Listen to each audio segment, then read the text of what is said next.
Hello everyone, welcome back to my channel. First time కనుక మన ఛానల్ని చూస్తే సబ్స్క్రైబ్ చేసుకోండి. ఇవాల్టి వ్లాగ్లో నేను రెగ్యులర్గా స్టిచ్చింగ్ చేస్తూ ఉంటానండి. సో దాంట్లో నాకు చాలా ఫ్యాబ్రిక్స్ అనేటివి మిగిలిపోతూ ఉంటాయి. సో అలా మిగిలిపోయిన లెఫ్ట్ ఓవర్ ఫ్యాబ్రిక్స్ అన్నిటిని కూడా ఒక దగ్గర స్టోర్ చేస్తాను. అవి ఎప్పుడో ఒకప్పుడు యూజ్ అవుతాయి కదా అని చెప్పి వాటిని ఒక బ్యాగ్లో పెడతాను. బట్ సిచ్యువేషన్ టైంలో మనకు ఫ్యాబ్రిక్ దొరకడం కానీ, ఐడియా రావడం కానీ కొంచెం ప్రాబ్లం అవుతుంది. సో అలా అలా జమ అయిపోయిన మొత్తం ఫ్యాబ్రిక్స్ అన్నిటిని కూడా మంత్లీ వన్స్ నేను ఇలా ఒకసారి మొత్తం అంతా కూడా ఫిల్టర్ చేసి సార్ట్ చేసేసుకుంటాను. సో ఫిల్టర్ సార్ట్ ఏంటంటే, ఫస్ట్ ఫిల్టర్ వచ్చేసి ఏ ఫ్యాబ్రిక్ ఎలా అనేది తీసుకుంటాను. కాటన్ ఫ్యాబ్రిక్స్ని, సింథటిక్ ఫ్యాబ్రిక్స్ని అన్నిటిని కూడా సపరేట్ చేస్తాను. సపరేట్ చేసి పక్కన పెట్టాక, ఇప్పుడు నేను చేస్తున్న డిఐవీస్ వచ్చేసి కాటన్ ఫ్యాబ్రిక్తో కాబట్టి నేను ఓన్లీ కాటన్ ఫ్యాబ్రిక్స్ తీసుకున్నాను. ఈ కాటన్ ఫ్యాబ్రిక్స్ నుంచి మళ్ళీ నేను సార్ట్ చేస్తున్నాను. సార్ట్ అంటే మనకి పెద్ద పీసెస్, చిన్న పీసెస్, ఇంకా యూజ్లెస్ పీసెస్ ఉంటాయి కదా, వాటన్నిటిని కూడా ఎక్కడక్కడ సార్ట్ చేసి పక్కన పెట్టుకుంటున్నాను. సో అలా పక్కన పెట్టుకోగా పెద్ద పీసెస్ అన్ని పక్కన పెట్టాను. చిన్న పీసెస్ అంటే చాలా చిన్నవి మనం ఎడ్జెస్ కట్ చేస్తాం, లైనింగ్స్ కట్ చేస్తాం కదా, అలాంటి పీసెస్ అన్ని కూడా ఒక పక్కన పెట్టాను. ఇంకా ఇలా మధ్యలో ఎటు కాకుండా మిగిలిపోయిన పీసెస్ని తీసుకున్నాను. వాటిని 5x5 వచ్చేటట్టుగా ఒక కార్డ్బోర్డ్ కొలత తీసుకొని ఆ కొలత ప్రకారం ఆ పీసెస్ అన్నిటిని కూడా ఇలా స్క్వేర్ పీసెస్గా కట్ చేసుకుంటున్నాను. సో ఇలా పెద్ద పీసెస్ కట్ చేసుకుంటే ఏంటంటే మన వర్క్ అనేది చాలా ఫాస్ట్గా అయిపోతుంది. ఇంకా చాలా క్రియేటివ్గా చేయొచ్చు. బట్ ఇప్పుడు ఉన్న వర్క్ సిచ్యువేషన్లో మనకి ఫ్యాబ్రిక్ అంతా కూడా వెళ్ళిపోవాలి అంటే ఈ విధంగా చేసుకుంటే బెటర్ అండి. సో 5x5లో ఇలా పీసెస్ అన్నిటిని కూడా కట్ చేశాను. ఇలా కట్ చేసిన పీసెస్లో ఇప్పుడు మనం లాంగ్ పీసెస్ అన్నీ తీసి పక్కన పెట్టాం కదా, అందులో ఒక ఫ్యాబ్రిక్ని అయితే తీసుకున్నాను. లాంగ్ లెంత్ ఉన్న ఒక ఫ్యాబ్రిక్ని, అది లెనిన్ కాటన్ అండి. సో అది తీసుకున్న తర్వాత ఇంట్లో మనం షాపింగ్ చేయంగా మిగిలిపోయే సంచులు ఉంటాయి కదా, వాటిని వాడగా కొంచెం డ్యామేజ్ అయిన కలర్ పడేస్తూ ఉంటాము. అలాంటి పడేయకుండా స్టోర్ చేసి పెట్టుకుంటే ఈ విధంగా డిఐవీస్కి చాలా యూజ్ అవుతాయి. సో ఆ బ్యాగ్ని నేను మొత్తం అంతా కూడా ఎడ్జెస్ అన్ని కట్ చేసుకున్నాను. ఇప్పుడు ఈ ఫ్యాబ్రిక్ని ఆ బ్యాగ్ కట్ చేశాను కదా ఒకవైపుది, దానికి జాయిన్ చేస్తున్నాను. సో ఇప్పుడు ఈ బ్యాగ్ కొలతకి మనకి కొలత అనేది ఉంటుంది. ఈ బ్యాగ్ ఎంతైతే ఉందో అంతే నాకు మ్యాట్ అనేది రెడీ అవుతుంది. సో ఇది చాలా లాంగ్ ఉంది. సో మంచిగానే మ్యాట్ అనేది రెడీ అవుతుంది. కాబట్టి మీరు కూడా ఇలా బ్యాగ్స్ ఏమైనా మిగిలితే ఈ విధంగా యూజ్ చేసుకోండి. ఇప్పుడు కట్ చేసిన పీసెస్ ఉన్నాయి కదా, ఆ పీసెస్ని ఈ బ్యాగ్ సైడ్, ఫ్యాబ్రిక్ వైపు కాదండి, బ్యాక్ సైడ్ ఈ విధంగా అటాచ్ చేసుకోండి.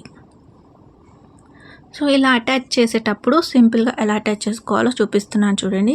ఫస్ట్ లైన్ వచ్చేసి ఒకదాని మీద ఒకటి ఇలా పెట్టేసుకొని స్టిచ్ చేసేసుకున్న తర్వాత వాటిని తిప్పేసేయండి. చూసారా, ఎడ్జెస్ అండ్ ఫినిషింగ్ చాలా నీట్గా వస్తుంది. మనం మళ్ళీ కుట్టాల్సిన పని ఉండదు. సో ఇదే విధంగా చూడండి, ఒకదాని మీద ఒకటి పెట్టాలి. రైట్ సైడ్ కిందికి వెళ్ళింది, రాంగ్ సైడ్ పైకి వచ్చింది. సో రాంగ్ సైడ్ మనం స్టిచ్ వేసిన తర్వాత దాన్ని తిప్పేసుకుంటే మనకి ఫ్యాబ్రిక్ అనేది అటాచ్ అయిపోతుంది. సో ఈ విధంగా ఫస్ట్ లైన్ కంప్లీట్ అయింది కదా. ఇప్పుడు సెకండ్ లైన్ స్టిచ్ చేసేటప్పుడు ఫస్ట్ ఫ్యాబ్రిక్ మీద పెట్టేసి స్టిచ్ చేసేసుకోవాలి ఒక సైడు. ఇలా స్టిచ్ చేసేసుకుంటే సెకండ్ లైన్ చూపిస్తున్నాను. ఫస్ట్ లైన్ సింపుల్గా అయిపోతుంది. సో సెకండ్ లైన్లో మనకు 2 సైడ్స్ స్టిచ్ చేయాల్సి వస్తుంది. చూడండి, ఇప్పుడు ఇక్కడ సెకండ్ లైన్లో ఒక ఫ్యాబ్రిక్ స్టిచ్ చేసాం కదా, దాన్ని తిప్పేసుకున్నాక దాని మీద ఇంకో ఫ్యాబ్రిక్ని పెడుతున్నాను. రాంగ్ సైడ్, రైట్ సైడ్ కిందికి వెళ్ళింది, రాంగ్ సైడ్ పైకి వచ్చింది. పెట్టేసుకొని స్టిచ్ వేసేసుకొని ఎడ్జెస్లో కొంచెం ఫ్యాబ్రిక్ని అయితే వదిలేస్తున్నాను. ఎందుకంటే మనకి ఇక్కడ ఫోల్డ్ చేసుకోవాలి. అది ఎలా చేసుకోవాలో కూడా ఇక్కడ వీడియోలో చూపిస్తాను చూడండి. ఇప్పుడు ఒక సైడ్ స్టిచ్ చేసాం కదా, దాన్ని ఇలా ఓపెన్ చేసుకున్న తర్వాత ఇప్పుడు మనకి నేను ఫోల్డ్ చేస్తున్నాను చూడండి, అటువైపు ఫినిషింగ్ రావాలి.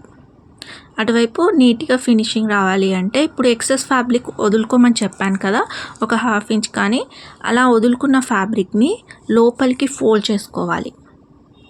లోపలికి వీడియోలో చూపించినట్టుగా లోపలికి ఫోల్డ్ చేసేసుకొని స్టిచ్ చేసుకోవాలి. సో దీనివల్ల మనకి కట్ చేసిందంతా కూడా లోపలికి వెళ్ళిపోతుంది. ఫినిషింగ్ అనేది చాలా నీట్గా వస్తుంది. మ్యాట్ లుక్ కూడా చాలా బాగుంటుంది అన్నమాట. సో ఇక్కడ నేను ఈ ప్యాటర్న్ ఆ ప్యాటర్న్ అని ఏమీ లేదండి. సో నా దగ్గర కట్ చేసిన పీసెస్లో కొన్ని మంచి పీసెస్ని, స్ట్రాంగ్ ఉన్న పీసెస్ని తీసుకొని ఈ విధంగా అటాచ్ చేసేస్తున్నాను. సో ఇదే విధంగా సెకండ్ లైన్ని మొత్తం అంతా కూడా మనం స్టిచ్ చేసేసుకోవాలి. సో ఇలా స్టిచ్ చేసుకోగా మనకి ఒక లాంగ్ లెంత్ మ్యాట్ అయితే రెడీ అవుతుంది కదా. సో ఇలా రెడీ అయిన మ్యాట్ తోటి మనం చాలా రకాలుగా క్రియేట్ చేసుకోవచ్చు, అంటే చాలా రకాలుగా డిఐస్ చేసుకోవచ్చు, లైక్ బ్యాగ్స్ చేసుకోవచ్చు. ఒకసారి మనం మిగిలిపోయిన ముక్కలన్నిటిని జాయిన్ చేసిన తర్వాత వచ్చిన స్క్వేర్ పీస్ కానీ, రెక్టాంగిల్ పీస్ కానీ, సర్క్యులర్ పీస్ కానీ వాటితోటి మనం వేరే ఏమైనా కూడా క్రియేట్ చేసుకోవచ్చు, ఆర్ ఎల్స్ మనం మ్యాట్స్ లాగా యూస్ చేసుకోవచ్చు. సో ఇదే విధంగా మొత్తం సెకండ్ లైన్ అంతా కూడా స్టిచ్చింగ్ చేసేసుకోవాలన్నమాట. మొత్తం అంతా కూడా బ్యాగ్ కొలత ఎడ్జెస్ వరకు ఎంత ఉంటే అంత. ఇప్పుడు థర్డ్ లైన్ స్టిచ్ చేసుకోవాలి. సేమ్ థర్డ్ లైన్ కూడా సెకండ్ లైన్ ఏ విధంగా అయితే స్టిచ్ చేసామో ఫ్యాబ్రిక్ మీద ఫ్యాబ్రిక్ పెట్టి ఫోల్డింగ్ చేసి అదే విధంగా మొత్తం అంతా కూడా థర్డ్ లైన్ని స్టిచ్ చేసేసుకోవాలి. సో ఇలా నాకు 4 లైన్స్ వచ్చాయండి. 4 లైన్స్ స్టిచ్ చేసిన తర్వాత ఎడ్జెస్లో ఒక లాంగ్ స్ట్రాప్ని అటాచ్ చేసేసాను. ఇప్పుడు తిప్పుకొని మొత్తం ఎక్సెస్ ఉంటుంది కదా, మ్యాట్కి ఎక్సెస్ ఉన్న ఫ్యాబ్రిక్ని అంతా కూడా కట్ చేసేసుకుంటే ప్రాపర్ మ్యాట్ షేప్ అయితే వచ్చేస్తుంది. సో ఇప్పుడు మీ ఇలా స్టిచ్ చేసుకున్న తర్వాత మీకు ఇంకేమైనా క్రియేట్ చేయాలనుకుంటే ఐడియా వస్తుంది. సో ఫ్యాబ్రిక్ కూడా వేస్ట్ అవ్వదన్నమాట, అండ్ పీసెస్ అన్నీ కూడా మనకి చక్కగా ఏదో రకంగా యూజ్ అవుతూ ఉంటాయి. సో దీని అయితే నేను మ్యాట్గానే డిసైడ్ అయ్యాను కాబట్టి నేను మ్యాట్ కోసం ఎడ్జెస్ని క్లోజ్ చేసేస్తున్నాను. ఎడ్జెస్ కోసం మిగిలిపోయిన ఫ్యాబ్రిక్లలోనే లాంగ్ స్ట్రెప్స్, లాంగ్ పట్టీస్ ఏవైతే ఉన్నాయో అవి 2 ఇంచెస్ వరకు కట్ చేసుకొని తీసుకుంటున్నాను. సో ఇలా 2 ఇంచెస్ కట్ చేసుకొని మొత్తం అంతా ఎడ్జెస్ అంతా కూడా ఫినిషింగ్ ఇచ్చేస్తాను. ఫినిషింగ్ కూడా స్టిచ్చింగ్ చూపిస్తున్నాను చూడండి. ముందుగా ఒక 1/2 ఇంచ్ వరకు మనం కట్ చేసిన ముక్కలన్నీ కుట్టాం కదా, అటువైపు మనం ఒక 1/2 ఇంచ్ వరకు స్టిచ్ చేసుకోవాలి. సో నేనైతే ఈ విధంగా ట్రై చేస్తున్నాను, మీరు ఇంకా డిఫరెంట్గా కూడా ట్రై చేయొచ్చు. జస్ట్ ఇది ఒక ఐడియా మాత్రమే, మీకు మీ ఇంట్లో ఉన్న ఫ్యాబ్రిక్ని వేస్ట్ చేయకుండా స్టిచ్ చేసుకోవడానికి. అది ఇంట్లో మిషన్ ఉంటే కనుక మీరు ఇంట్లోనే ఇలాంటివి మ్యాట్లను రెడీ చేసుకొని యూస్ చేసుకోవచ్చండి. బయట కూడా మ్యాట్లు ఏం తక్కువ రేట్లో లేవు కదా, సో ప్రతిసారి కొనాలి యూస్ చేసుకోవాలన్నా కూడా కొంచెం ఇబ్బంది అవుతుంది. సో అలా ఇబ్బంది పడే వాళ్ళకి ఈ ఐడియా చాలా బాగా యూజ్ అవుతుంది. సో ఇలా కుట్టేసిన తర్వాత మళ్ళీ సెకండ్ ఫోల్డింగ్, డబుల్ ఫోల్డింగ్ చేసేసుకొని ఎడ్జెస్ని క్లోజ్ చేసేసుకోవాలి. ముందు 1/2 ఇంచ్ స్టిచ్ చేసేసుకోవాలి, తర్వాత వెనక వైపు తిప్పి డబుల్ ఫోల్డ్ చేసి స్టిచ్ చేసుకోవాలి. సో ఇలా ఎడ్జెస్ స్టిచ్ చేసేటప్పుడు కొంచెం జాగ్రత్తగా స్టిచ్ చేయండి. ప్రొఫెషనల్స్కి అయితే పర్లేదు, బట్ బిగినర్స్ అయితే కొంచెం జాగ్రత్తగా స్టిచ్ చేసుకుంటే స్టిచ్చింగ్ లైన్ అనేది పర్ఫెక్ట్గా వస్తుంది. సో ఇలా అన్నీ కూడా మొత్తం అంతా కూడా ఎడ్జెస్ అన్ని జాయిన్ చేసేసుకుంటే ప్రాపర్ మ్యాట్ అనేది మనకి రెడీ అయిపోతుంది. సో ఈ మ్యాట్ని నేను టేబుల్ కవర్గా యూస్ చేస్తున్నాను. సో 2 in 1 అనమాట, అటు ఇటు 2 వైపులుగా కూడా యూస్ చేసుకోవచ్చు.